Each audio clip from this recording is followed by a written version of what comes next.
नमस्कार, मी जानवी सावंत. आरोग्यम धनसंपदा मध्ये आपलं स्वागत आहे. प्रेक्षक हो, आपल्यापैकी अनेक जण वजन कमी करण्यासाठी जिम करतात, डाएट करतात, औषधं घेतात, इंटरनेटवरील वेगवेगळे उपाय करतात.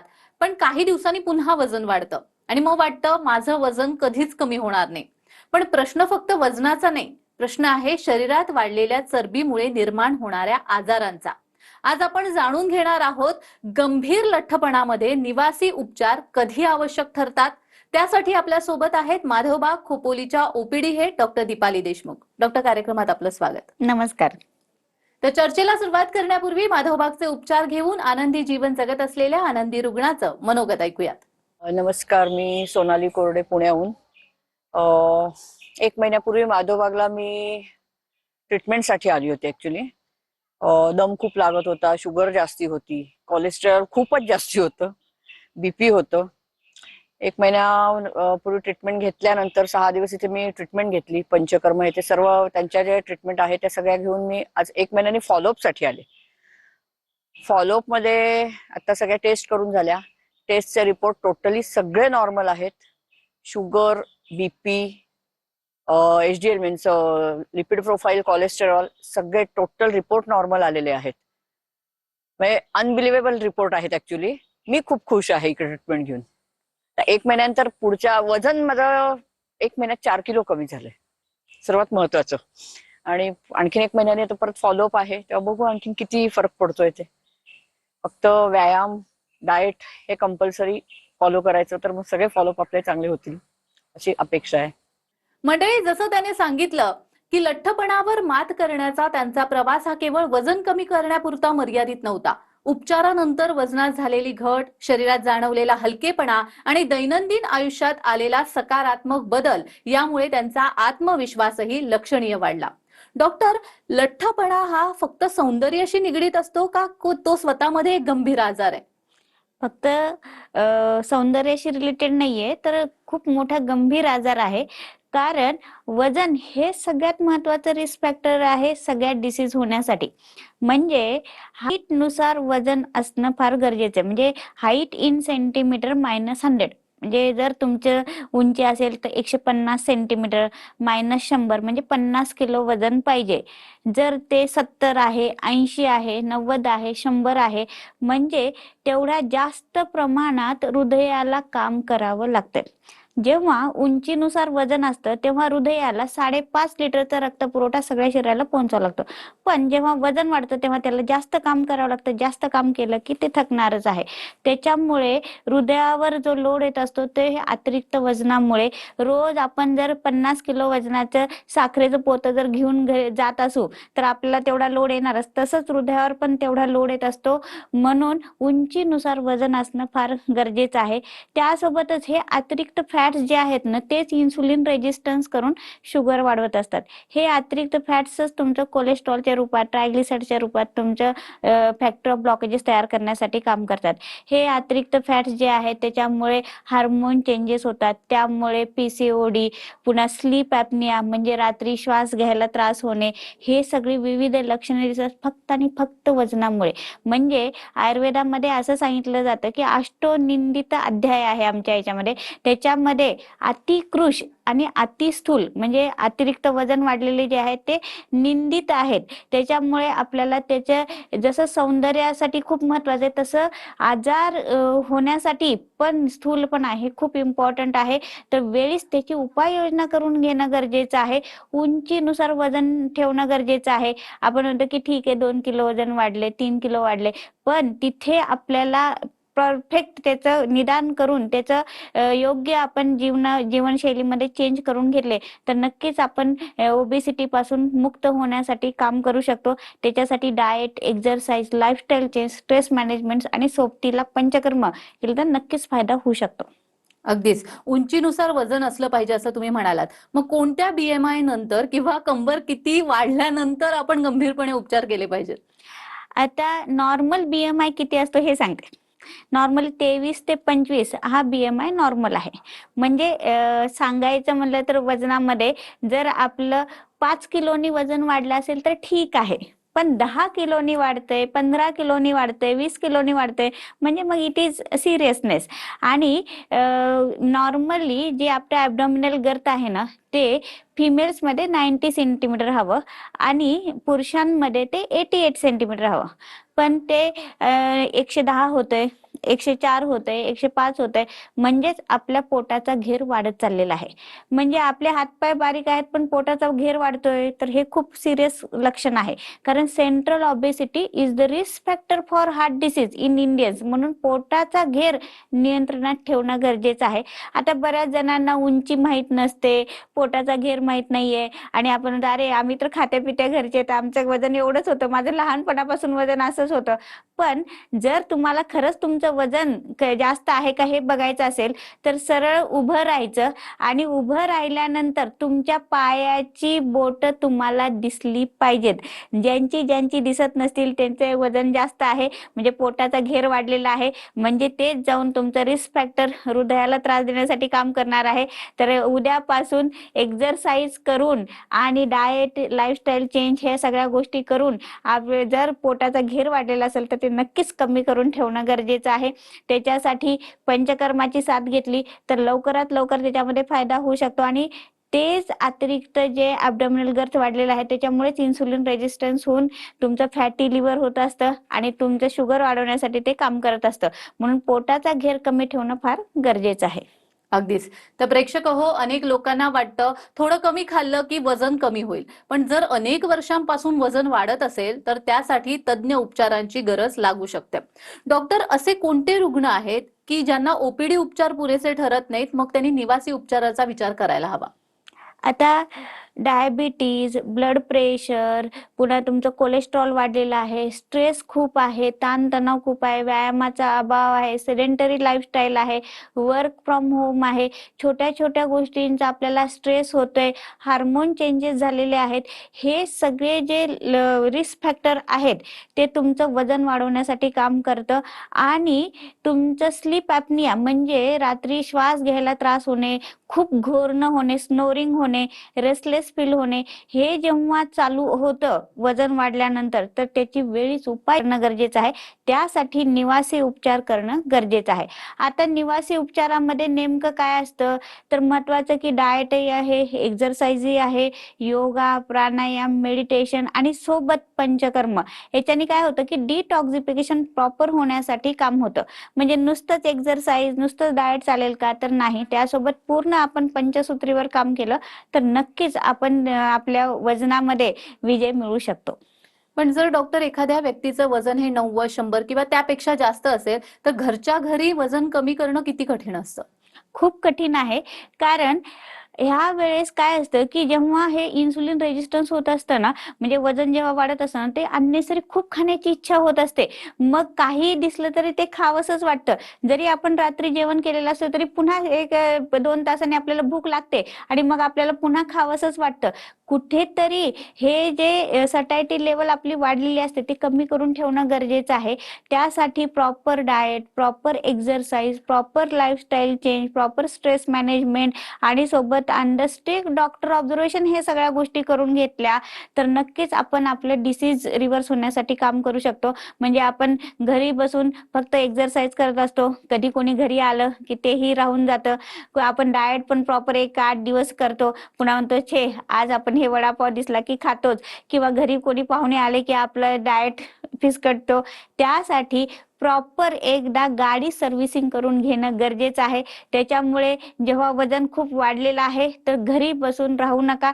त्याच्यासोबत पंचकर्मानी शरीर शुद्धी आधी करून घ्या. सगळे ऑलरेडी जे टॉक्झिन्स तुम्ही शरीरामध्ये डिपॉझिट केले ते बाहेर काढा.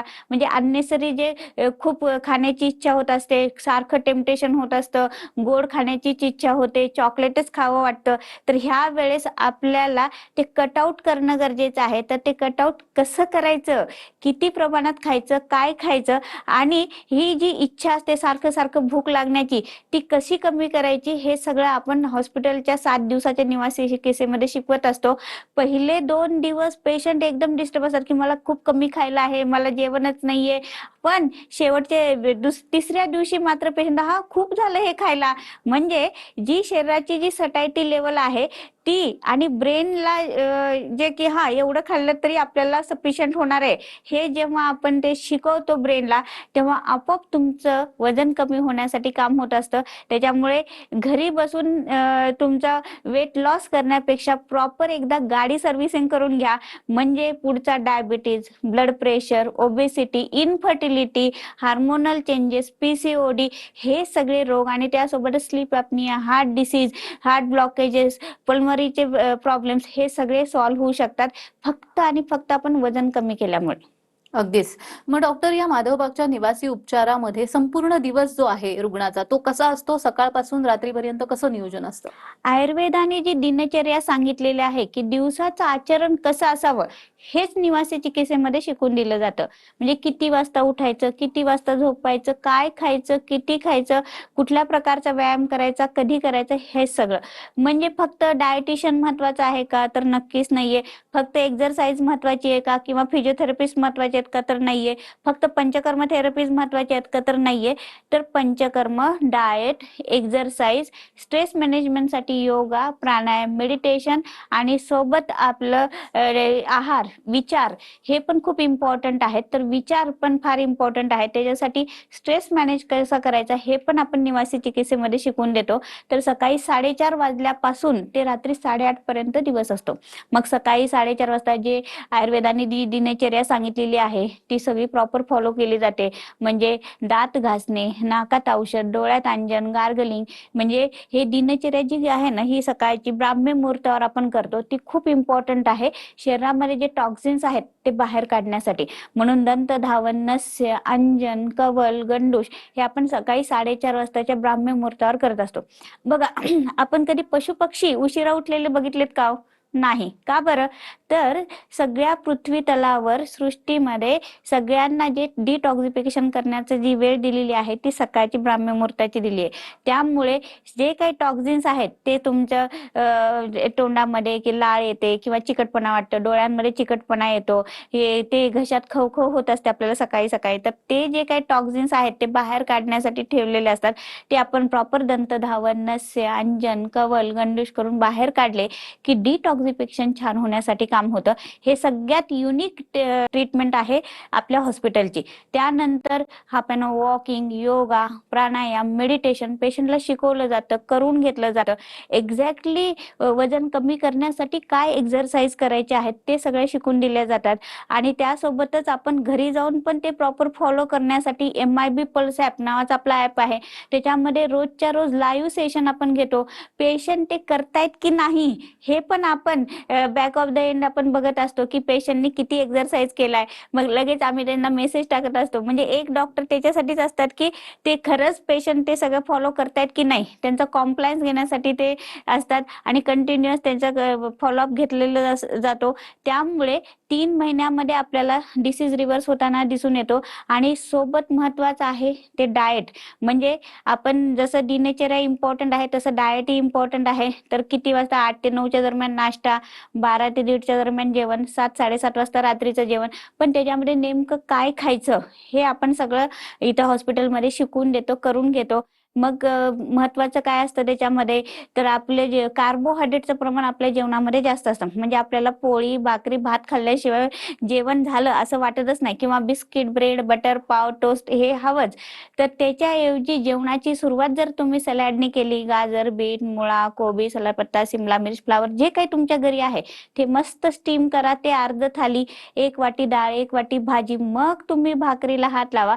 असं आपण हॉस्पिटलमध्ये जेवण देत असतो. ते कलरफुल ताट असले की हा सटायटी लेवल की माझं पोट भरतंय हे डोक्यात आपल्या गेलं पाहिजे, मग आपल्याला तेवढंच खाल्लं तरी सफिशियंट होत असतं. ते आपण तिथं शिकून देतो. मग ते डायटिशियननी प्रॉपर त्यांच्या डाएटनुसार म्हणजे कॅलरीज वाईज त्यांच्या BMI नुसार त्यांना जेवण दिलेलं असतं आणि ते दिवसभरातून 2 वेळा जेवण असतं. 4 वाजता एक सूप असतं, पुन्हा 2 वेळा दिवसभरातून म्हणजे आपलं पंचकर्म असतं. पंचकर्म सगळ्यात महत्वाचं आहे की त्याच्याने तुमचं डिटॉक्सिफिकेशन होण्यासाठी, लेखन होण्यासाठी, जे काही अतिरिक्त फॅट्स आहेत ते कमी होण्यासाठी काम केलं जातं. म्हणून सगळ्यात महत्वाचं की फक्त डाएट नाहीये, एक्सरसाइज नाहीये, तर diet, exercise, lifestyle change, stress management आणि पंचकर्म असं प्रॉपर आपण ट्रीटमेंट करून घेतो. आणि ह्या 6 ते 7 दिवसाच्या निवासी चिकित्सेमध्ये खूप काही 10 ते 15 किलो वजन कमी होणं अपेक्षित नाहीये, तर 3 ते 4 किलोच वजन कमी होणं अपेक्षित आहे. पण जी बॉडीची नॅचरल टेंडन्सी आहे वेट रिडक्शनची ती आपण इनिशिएट करून देतो. तर आता इथे 3 ते 4 किलो वजन कमी झालं की आपण डाएट बॉक्स देतो, म्हणजे रॅशन पण देतो की तेवढंच काढून तेवढ्याच प्रमाणात तुम्हाला खायचं आहे. एक्सरसाइज सेशन घरी देतो MIB पल्स ॲपवर. प्रॉपर कन्सल्टेशन तुमचं डायटिशियनचं दर आठवड्याला होत असतं. त्याच्यामध्ये आपला टार्गेट काय असतं की एका आठवड्यामध्ये तुमचं 1.5 ते 2 किलो वजन कमी झालं पाहिजे. म्हणजे महिन्याभरामध्ये 6 ते 8 किलो वजन कमी होणं अपेक्षित आहे. आणि असं जर 3 महिने आपण प्रॉपर फॉलोअप केला तर नक्कीच आपण आपला BMI नॉर्मल करण्यासाठी काम करू शकतो. असे 1 किंवा 2 पेशंट नाही तर लाखो पेशंटने त्यांचा BMI नॉर्मल करून घेतलेला आहे आणि त्यामुळे त्यांचा डायबिटीज, ब्लड प्रेशर, ओबेसिटी, तुमचं कोलेस्ट्रॉल आणि तुमचं ब्लॉकेजेस होण्याची जी फॅक्टरी आहे ती कमी होताना दिसून येते. त्याच्यामुळेच पेशंटला हलकेपणा वाटणं, स्ट्रेस कमी होणं आणि इनफर्टिलिटीचे पेशंटमध्ये इम्प्रूव्हमेंट होताना दिसते. पुन्हा स्लीप ॲपनियाच्या पेशंटमध्ये सारखं रात्री झोपताना CPAP लावावं लागतं, तर ते न लावता त्यांना चांगलं झोपू शकतायत. किंवा तुमचं स्नोरिंग जे होते म्हणजे घोरणं होतंय ते कमी होण्यासाठी पण वजन कमी झालं की काम होतं. तर प्रेक्षक हो, घरी उपचार करताना अनेकदा डाएट मोडतं, व्यायाम बंद होतं, औषधं विसरली जातात, पण निवासी उपचारामध्ये संपूर्ण दिवस तज्ज्ञांच्या मार्गदर्शनाखाली जातो. तुम्हालाही जर अशाच प्रकारची ट्रीटमेंट माधवबागच्या हॉस्पिटलमधून करून घ्यायची असेल तर स्क्रीनवर दिलेल्या फोन नंबरवर नक्की संपर्क करा. मंडळी, पुढे जाण्याआधी माधवबागमध्ये उपचार घेऊन वजन कमी केलेल्या एका रुग्णाचं मनोगत ऐकूयात. माझं नाव वैशाली राजकुमार खराडे. मी चिंचवड पुणे येथून आलेले आहे. येण्याचं कारण मिस्टरांची एप्रिलमध्ये अँजिओप्लास्टी झाली होती आणि मिस्टरांची खूप इच्छा होती की माधवबागमध्ये जायचं. मग इथं आल्यानंतर आम्ही पहिली चौकशी केली तर त्यांनी सांगितलं पेशंट बरोबर एक माणूस तुमचा राहू शकतो. त्यावेळेस विचार केला की अरे आपण नुसतंच राहणार तिथे, तर मग आपण आपलं पण चेकिंग करून घेऊया. तर मग चेकिंग केल्यानंतर तिथं असं आढळून आलं की उंचीनुसार वजन जास्त आहे, तर मग ओबेसिटीसाठी तुम्ही इथं राहू शकता. मग ऍडमिशन घेतलं आणि माझं ज्यावेळेस मी इथं आले होते त्यावेळेस माझं 68 किलो वजन 68 पॉईंट होतं आणि आजच्या दिवसाला माझं 65 झालेलं आहे. म्हणजे इथल्या ट्रीटमेंटमुळे खरंच माझं 3 किलो वजन आता पूर्णपणे कमी झालेलं आहे आणि इथं आल्यानंतर माझा कॉन्फिडन्स खूप वाढलेला आहे. मिस्टरांची अँजिओप्लास्टी झाल्यामुळं प्रत्येक गोष्टीला भीती वाटायची आणि हॉस्पिटल म्हणलं तर आणखी भीती वाटायची, परंतु माधवबागमध्ये आल्यानंतर ती भीती कधीही जाणवली नाही. आणि महत्वाचं म्हणजे मिस्टरांना मी नको म्हणत होते मला, पण त्यांच्यामुळे मला ही खूप मोठी संधी मिळाली आणि या ठिकाणचं पूर्ण म्हणजे कॅन्टीन आणि सर्व कर्मचाऱ्यांची सेवा. म्हणजे एक उदाहरण सांगते की मला जर मेडिसिन पाहिजे असेल तर मी कॅन्टीनच्या जवळ विचारलं तर डॉक्टरांचा मेसेज तिथं पडलेला असायचं की या पेशंटला कोणतं औषध द्यायचं. म्हणजे एवढी एकदम व्यवस्था आहे. त्याच्यानंतर रूम मधली स्वच्छता सुद्धा खूप सुंदर आहे आणि पंचकर्मासाठी ज्या कर्मचारी आहेत त्या सुद्धा खूप कोऑपरेटिव्ह आहे. तर पूर्णपणे त्यांची टीम खूप छान आहे. त्याच्यात महत्वाचं म्हणजे कॉन्फिडन्स येण्यासाठी आणि ब्लॉकेज चांगले कसे आहेत, आपल्या शरीराला कसे आपल्याला म्हणजे वाईट परिणाम करत नाहीत याची सेशन सुद्धा खूप सुंदर घेतलेले आहे. त्याच्यानंतर योगामध्ये कोणकोणते प्राणायाम, कोणते योग प्रकार केल्यानंतर आपला रक्तप्रवाह वाढतो हृदयाकडे, तर खूप सुंदर वाटतंय. आणि महत्वाचं म्हणजे हे मी कुठं पाहिलं तर आम्ही फेसबुकला रोहित साने सरांचं अँजिओग्राफी केल्यानंतर 90%चा ब्लॉकेज पूर्णपणे कव्हर झालेला आहे. हे पाहून तर खूप कॉन्फिडन्स आला. तर खूप खूप छान आहे माधवबाग आणि आता खूप झालेली प्रगती आहे. याच्या 1000 पटीने प्रगती हो अशी आमची इच्छा आहे आणि सरांचं स्वप्न पूर्ण भारत देश हृदयरोग मुक्त करायचा आहे. तर तो हृदयमुक्त होणार आणि ते करणार आणि आमचा त्यांच्यावर पूर्णपणे 1000% विश्वास आहे. खूप खूप छान वाटते. धन्यवाद. जसं त्यांनी म्हटलेलं आहे की माधवबागचे उपचार घेऊन त्यांनी आपलं वजन सकारात्मकरित्या कमी केलेलं आहे. डॉक्टर, मला असं विचारायचंय, जसं त्यांनी सांगितलंय की माधवबागचे उपचार घेतलेत त्यांनी आणि त्यामुळे त्यांचं वजन बऱ्यापैकी कमी झालेलं आहे. पण अनेक लोक आपण बघतो की उपाशी राहतात. तर वजन कमी खरंच होतं का त्यामुळे? उपाशी राहिल्यानंतर वात प्रकोप होतो. त्यामुळे जेव्हा भूक लागते तेव्हा थोडं थोडं खाणं, पण हेल्दी खाणं खूप महत्वाचं आहे. म्हणजे आपल्याला इकडे फ्रुट्स दिसत आहेत आणि इकडे बिस्किट, ब्रेड, बटर पाव दिसतोय, तर बिस्किट ब्रेडला हात नाही लावायचा, फ्रुट्सला तुम्ही लावू शकता. जर तुम्ही हेल्दी डाएट जर प्रिफरन्स दिला तर नक्कीच आपण भुकेले राहण्यापेक्षा काही ना काहीतरी खाणं गरजेचं आहे आणि त्याच्यामध्येच तुमचं वजन कमी होणार आहे. टोटली भुकेले राहून तुमचं वजन कमी होणार नाही, रॅदर ते वाढणारच आहे वात प्रकोपामुळे. त्याच्यामुळे भुकेले राहू नका. ज्या त्या वेळेस थोडं थोडं खात राहा, पण हेल्दी खात राहा, हे सगळ्यात महत्वाचं आहे. तर प्रेक्षक हो, लठ्ठपणा हा केवळ वजनाचा आकडा नाही, तो अनेक गंभीर आजारांचं मूळ कारण ठरू शकतो. पण योग्य वेळी तज्ञांचा सल्ला, योग्य आहार, नियमित व्यायाम आणि काही रुग्णांमध्ये डॉक्टरांच्या सल्ल्याने निवासी उपचार यांच्या मदतीने आरोग्यात मोठा बदल घडवता येऊ शकतो. जर वजन सातत्याने वाढत असेल, बीएमआय जास्त, डायबिटीस, बीपी किंवा फॅटी लिव्हर असेल, अनेक प्रयत्न करूनही वजन कमी होत नसेल, तर स्वतः उपचार करण्याऐवजी तज्ञ डॉक्टरांचा सल्ला घ्या. माधवबाग मध्ये आवश्यकतेनुसार रुग्णांच्या प्रकृतीचे मूल्यमापन करून ओपीडी किंवा मग निवासी उपचारांची योग्य योजना ठरवली जाते. आजच 02248932393 या क्रमांकावर मिस कॉल द्या, तज्ञ डॉक्टरांची भेट घ्या आणि तुमच्यासाठी कोणता उपचार पर्याय योग्य आहे ते जाणून घ्या. डॉक्टर, तुम्ही इथे आलात आणि खूप छान मार्गदर्शन केलं, त्यासाठी खूप खूप धन्यवाद. धन्यवाद. तर आरोग्यम धनसंपदा मध्ये आज आपण इथेच थांबतोय. पुन्हा भेटूया एका नवीन विषयासह. तुम्ही कुठेही जाऊ नका, पाहत रहा TV9 मराठी.